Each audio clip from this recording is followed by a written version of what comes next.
Coming up on Global Business, coming to China, the country's trial visa-free policy for 6 more European countries takes effect today. Regulating AI, EU lawmakers endorsed the world's first provisional deal to regulate the use of artificial intelligence. And the economics of concerts, as music phenomenon Taylor Swift wrapped up her final sold-out show in Singapore, we explore how big performances mean big business for local communities. Hello and welcome to this edition of Global Business on CGTN. I'm Guan Xing in Beijing. And first up in the program, China's new visa-free policy for citizens of Switzerland, Ireland, Hungary, Austria, Belgium, and Luxembourg takes effect today. The visa exemption permits people from these 6 countries to visit China for business, tourism, family visits, or transit for up to 15 days. It will be in place from March 14th to November 30th. 2024. And late last year, the Chinese government announced a similar move for several other countries in Europe, including France and Italy.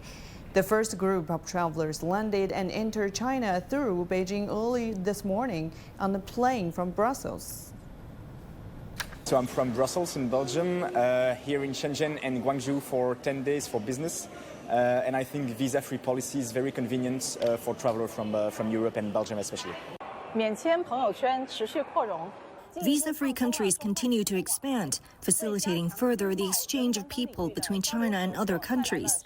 Our Shenzhen International Airport Exit Entry Frontier Inspection Station will continuously optimize the processes and minimize waiting time for inspection as much as possible.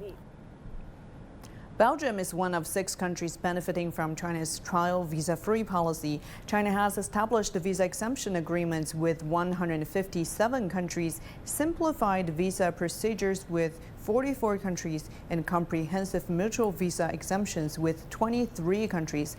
More than 60 countries and regions have offered visa-free travel for or visas on arrival to Chinese citizens. The new visa policies have led to a surge in flight and travel bookings. Data from Chinese online travel platform Ctrip shows that travel bookings by Thai tourists to China tripled on the first day of the China-Thailand mutual visa exemption on March the 1st, compared to the same day last year. According to data from China's Civil Aviation Information Service, Umitrip, from January 1st to March 6th this year, the number of flights between China and Italy and between China and Spain surpassed those of the same period in 2019. Germany, Malaysia, and the Netherlands followed at around 70% of those in 2019, and France at about 60%. And now we're crossing over to our Giles Gibson in Brussels to get the latest response from Europe regarding China's visa-free policy. Thank you for joining us, Giles. So I see that you're currently at Brussels airport, aren't you? How are travelers in Europe responding to China's move?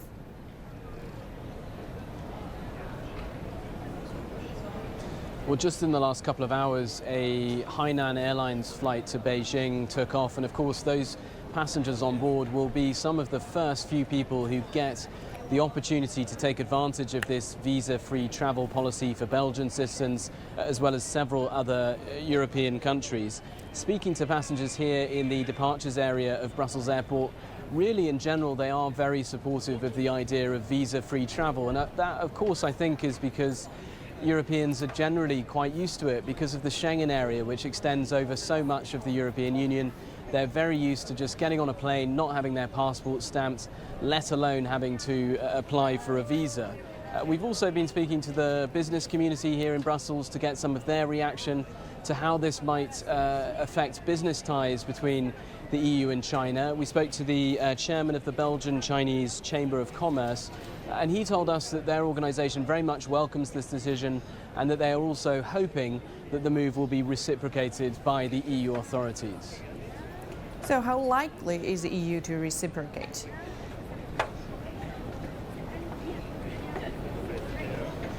Well, actually, the European Commission was asked this question directly at a press conference just last week when China first announced this new policy, and a spokesperson for the European Commission really was very non-committal, saying that they can't speculate on hypothetical scenarios, and then also saying that they still see China as a partner for cooperation, an economic competitor and a systemic rival. So really, in the short term, we are not seeing a huge amount of likelihood, really, that EU authorities are going to change the rules for Chinese travellers coming into the Schengen area. So at least for now, if you're a Chinese citizen coming to the Schengen area for a holiday or perhaps a short business trip, you are still going to have to apply for a visa.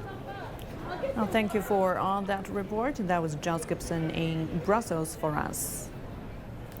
Hungary is one of 6 European countries whose citizens will no longer require a visa to enter China while traveling for tourism or business.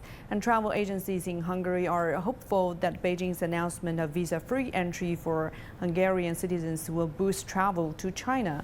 And Pablo Gutierrez reports from Budapest. For over a decade, Viktor Verev has promoted Hungary as a destination for Chinese tourists. But now he's hoping he can reverse that trend and help Hungarians discover China. We work together with some very significant and big tourism industry stakeholders in the tour operator segment and introducing them some lesser-known Chinese destinations. Before the pandemic, the European Union and China launched an initiative to promote travel on both sides. However, according to travel experts, the initiative mainly helped Europe attract Chinese tourists rather than take more European tourists to China. Verev says the extensive application process for getting a Chinese visa could be one of the reasons. First time I traveled to China was 15 years ago, and since then there have been many times that I had to go to the consulate and apply for a visa, Chinese visa, and it's a little bit complicated process. It's a bureaucratic process. You have to fill out a form of 15 pages. You know, sometimes it's quite detailed questions. According to Verev, cutting down on red tape could get more Hungarians traveling to China this year. Hungary's government says that last year, almost 100,000 Chinese tourists visited the country. Currently, there are 13 weekly flights between Budapest and 4 Chinese cities, which they hope could also help boost the numbers of Hungarians traveling to China. Hungarians traveling to China under the visa-free initiative could do so for a period of 15 days, starting March 14th until mid-November this year. So we'll see whether it gets permanent or it stays, just for the summertime. Generally speaking, I think it's a way from the Chinese side to improve relations to the European Union and its member states. Verev says that for the past couple of years, he's been in contact with Chinese regional tourism authorities who want to promote their destinations in the Hungarian travel market. And Hungary's government hopes the new initiative will continue to bring people from both countries closer together. Pablo Gutierrez, CGTN, Budapest. A look now at what else is happening in China. The Ministry of Commerce says it will soon revise the nationwide negative list for foreign companies and remove all extra restrictions for foreign investors in the manufacturing sector. The ministry also vowed to defend the interests of Chinese electric vehicle makers against the EU import probes. And that's in response to the European Commission starting a special customs registration process for EVs from China last week. And China's central bank says it will continue with the prudent but flexible monetary policy and try to match the money supply and social financing levels with the country's economic growth and inflation targets. And now we're heading for a short break. Still to come on Global Business. Regulating AI, EU lawmakers endorse the world's first provisional deal to regulate the use of artificial intelligence.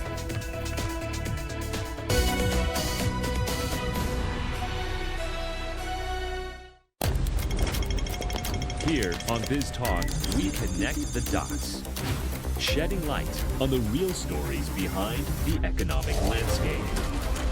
To better understand China's dynamism and the economies and rhythms of business, propelling new drivers of growth. China. BRI is not Chinese market. Biz Talk, your window into China and the global economy. Only on Biz Talk.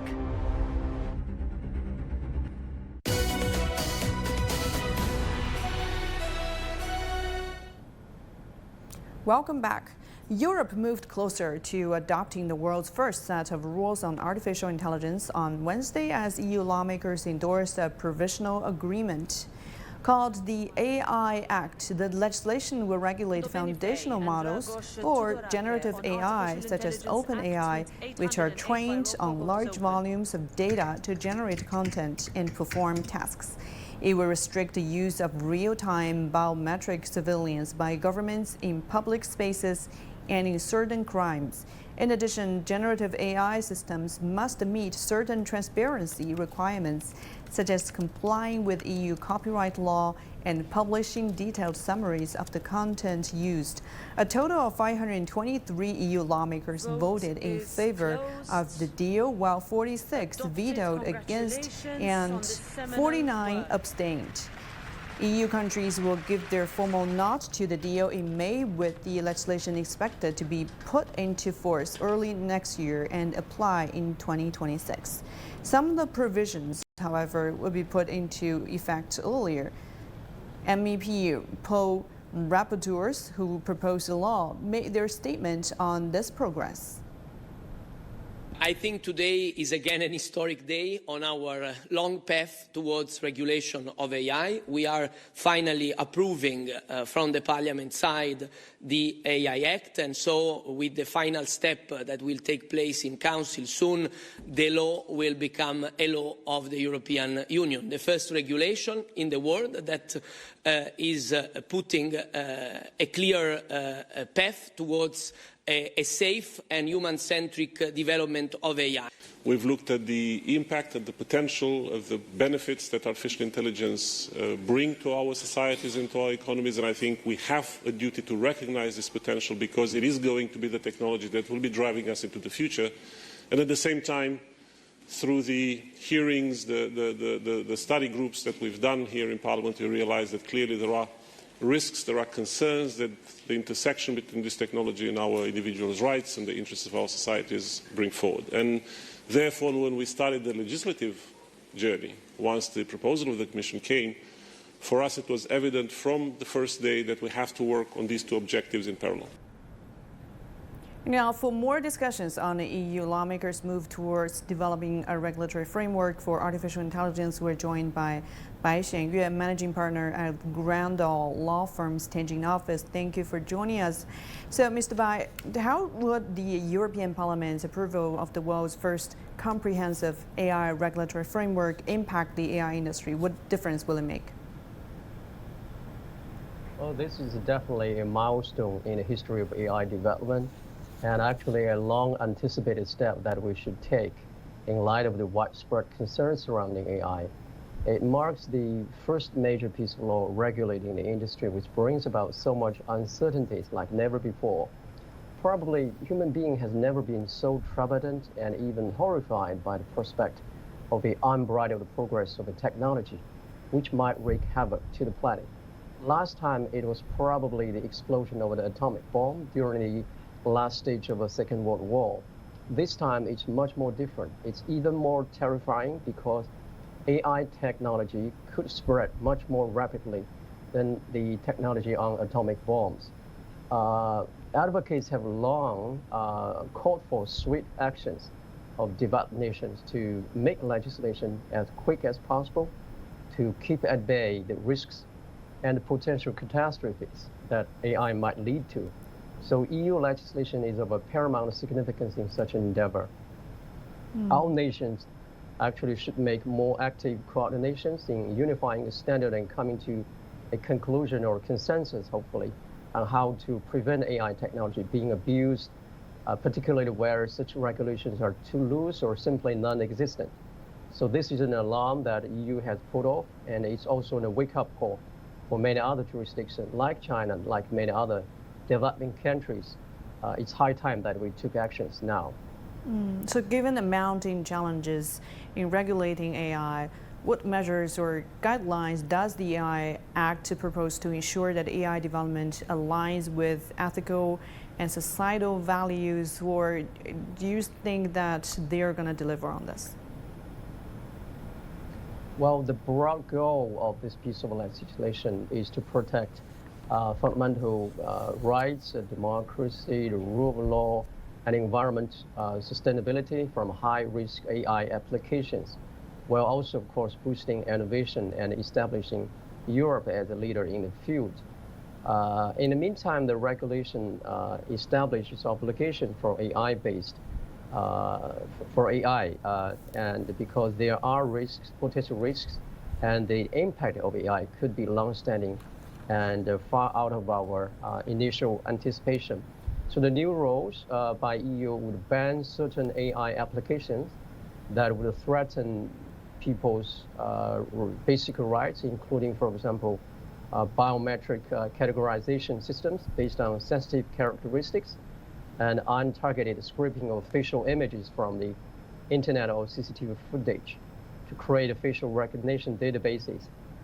Emotion recognition in the workplace or schools or social scoring, predictive policing, and AI that manipulates human behavior or exploits people's vulnerabilities will be forbidden. So the use of biometric identification system by law enforcement is prohibited in principle, except in exhaustively listed or narrowly defined situations. So high-risk AI systems that would, for example, pose a significant potential harm to health, safety, fundamental rights, environmental, etc., must assess and reduce risks, maintain use laws to be transparent and accurate, and ensure human oversight.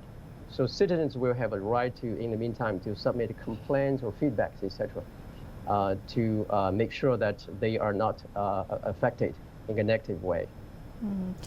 And now, with EU positioning itself at the forefront of global efforts to regulate AI, how do you see the AI Act influencing AI governance in other parts of the world and the challenge to forge a global consensus? Well, EU AI Act, this piece of legislation which was just adopted, will certainly prompt other countries across the globe to step up on their efforts and the legislation to better regulate the industry, which has become so virtually an emergency. The standard and practice guidelines are to be widely referred to as a benchmark, which will be of assistance to other countries. A widely accepted consensus among countries in an ideal scenario will be extremely helpful to prevent any potential abuses or widely feared misuse by terrorists or extreme groups, for example. But this will be hugely challenging to achieving anytime soon, given the vast gaps and huge differences in terms of technology development, level of technology development, cultures, legislation between developed countries and those developing countries. So this could be exactly the loopholes that people are concerned about and could be potentially taken advantage of by terrorists or extreme groups, or those who intend to tap into such gaps to make it illegal or to achieve illegal purposes. Well, thank you so much for your analysis. We appreciate your time. That was Bai Xianyue, managing partner at the Groundell Law Firm, for us. A look now at some other headlines we're tracking at this hour. The U.S. Labor Department has just released the latest Producer Price Index data, the PPI, which gauges the costs that goods and services producers receive for their products, increased to 1.6% in February, higher than expectations due to rising food and energy prices. Initial jobless claims in the U.S. for the week ended March 9th fell to 209,000, missing estimates. Britain and Turkey will formally launch negotiations on a new free trade agreement on Thursday with a view to including services and goods. According to the UK's Trade Secretary Kemi Badenoch, a new deal could give Britain's services sector a competitive edge in this growing market and has the potential to support jobs across the UK. And now we're heading for another short break. Still to come on Global Business. The economics of concerts as music phenomenon Taylor Swift wrapped up her final sold-out show in Singapore. We'll explore how big performances mean big business for local communities.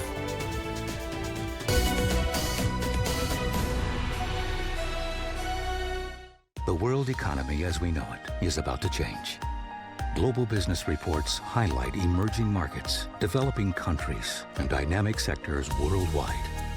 We feature top analysts and newsmakers to provide perspectives on every facet of business. From an on-the-ground perspective, we provide you with balanced and objective assessments. Fast, sharp, and insightful. Global Business, only on CGTN.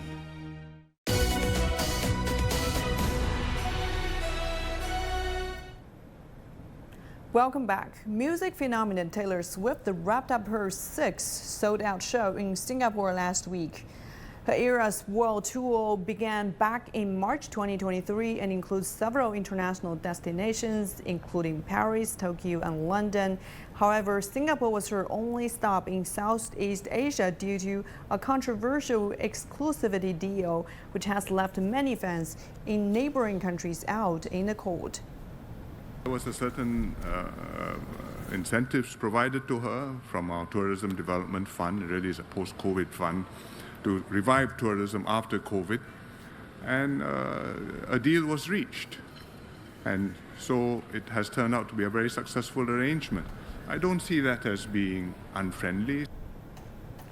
Swift's tour days in Singapore brought in tens of thousands of fans from across the region, all staying in hotels, eating in restaurants, and spending much more than a concert ticket. Economists say it could add as much as $370 million extra to city-state's economy during the concert period. And there was a 186% increase in tickets purchased for Singapore inbound flights compared to March 15th to 23rd. Accommodation bookings jumped almost fivefold. Last year in Los Angeles, Taylor Swift's 5 concerts created 3,300 new jobs and generated $320 million in economic benefits. According to a U.S. Travel Association reports, the Swiftonomics effect is estimated to reach $10 billion. Hundreds of thousands of Taylor Swift fans descended upon Singapore last week for the pop star's The Eras Tour, the latest of her tourism-boosting concerts. And as our Indri reports, while China missed out on the singer's tour this time, her devoted Chinese fans have managed to shake it off. Singing, dancing, and screaming, 21-year-old Yu Qinghao is telling his friend Liu Zhenyang how his wildest dream came true at Taylor Swift's latest concert in Singapore. They have been fans of the pop star for more than 10 years. For Swifties like Liu, not going to the concert doesn't mean there's a blank space in their fan club schedule. They say it's worth using their savings to show their devotion. I spent around 15,000 yuan in total, 8,000 yuan for the ticket. My flights and accommodation costing over 4,000 yuan. I hope she can hold concerts in China, but I'm willing to travel to other countries in the region like Singapore and Japan to attend concerts. For example, holding a music festival, it will cost us 3,000 to 4,000 yuan to design logo and poster. And it's much easier to pack out cinemas for her concert film and make some souvenirs by ourselves. Fans will only need to pay their film tickets. The visa-free travel arrangements between China and Singapore also made attending the concert more convenient and accessible for her Chinese fans. Many say it's a long-awaited dream come true. It's very convenient to fly to Singapore. There's no time difference between China and Singapore, which makes it easier for us to attend the concert. Fans like us have been listening to her music and watching her movie since we are young. That really mentally supports most of us and give us comfort. We are willing to use our money to support her. According to the estimates by Maybank, 7 in 10 of the 300,000 concert goers last week in Singapore were from overseas, including China, spending up to $370 million on hotels, food, and entertainment there. Such enormous and devoted fan base also brings in profits for many other industries. Today's consumers, especially the young generation, they are more willing to actually spend money on experiences. Things like concerts, theme park, traveling, etc. I think all these concerts will bring all those gifts, souvenirs, and etc. Associated with the concert. And I think most of those things were produced in the emerging countries, especially in China as well, in certain parts of China like Pearl River Delta and also Yangtze River Delta regions.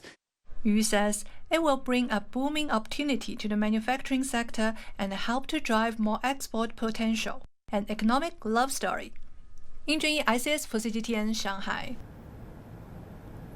Pet charities in the United Kingdom say they're seeing record number of animals abandoned due to the cost of living crisis. And a recent survey indicates over 70% of people are reluctant to take on a new pet because of the expense. And Katie Logan reports from 2 animal shelters in southeast England. Sparky lost a leg in a road accident some time ago. Now he's lost his owner. Struggling with vet's bills for his ongoing health issues, she reluctantly gave him up. He's being cared for at this cat adoption centre. She's done it with the Sparky in mind and wanting the absolute best for him. The Cats Protection charity is overwhelmed by similar cases, with around 3,000 cats waiting to come into care nationwide. We have 20 pens, and in September our waiting list reached over 100 cats in our local area needing spaces. So that's really where we are seeing the pressure and the impact of what cost of living is having on cat owners in the UK. Increased prices for pet food and supplies are pressuring household budgets, creating a heartbreaking dilemma. A recent survey by Cats Protection showed around a third of owners were struggling with rising costs, the biggest of which is vet's bills. And that's why so many cats are being put up for adoption at centres like this. Vets' fees are so high they're now under official review.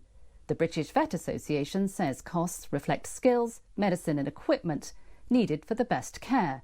But for many owners, vets' bills are out of reach, leaving some seeking help.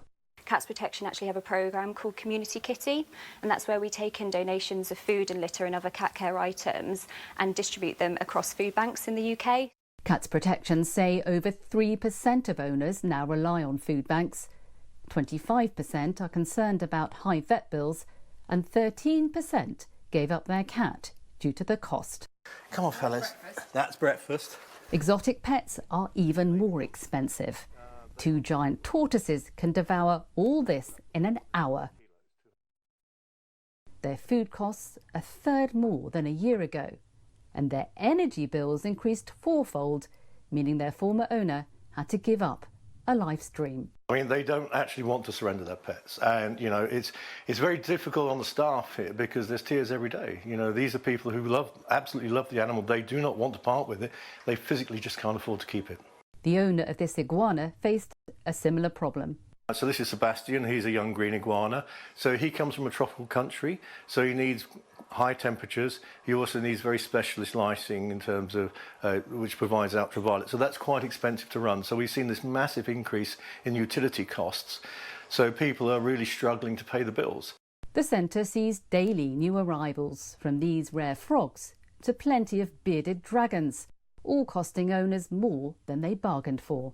And with thousands more expected, the centre needs to expand. And what we've seen in the last 2 years is a massive increase in terms of people surrendering their animals because of the cost of living crisis.